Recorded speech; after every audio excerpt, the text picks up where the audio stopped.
हम वो आशिक हैं जो कमल को भी गुलाब बना देंगे, तेरी हर एक अदा पर नई गजल बना देंगे। काश तुम आ जाओ हमारे जिंदगी के महकाने में, तो तेरी कसम तेरे नाम का भी दिल्ली में एक ताजमहल बनवा देंगे। कवने बिरछिया चिरई खोतवा लगवलू जाके, कवने बिरछिया चिरई खोतवा लगवलू जाके, सुन कोई के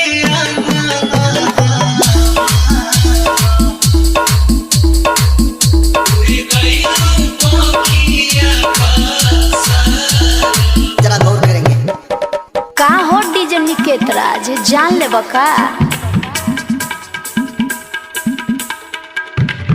नैया के डोरी तोड़ी चले गइलू चुपे चोरी, कवने नगरिया कवने गाँव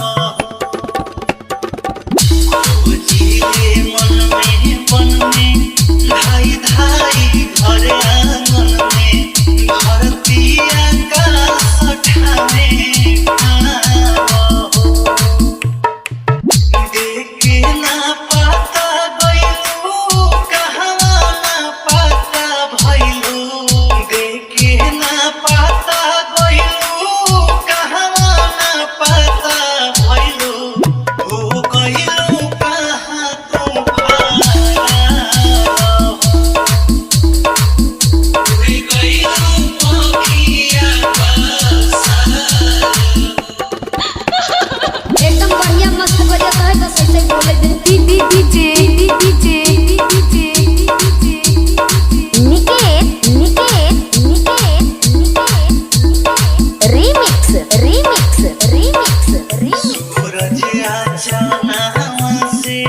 बदरी पवनवा से पूछिले गइलू कवना खो बहुत बड़ा बढ़िया सुनौली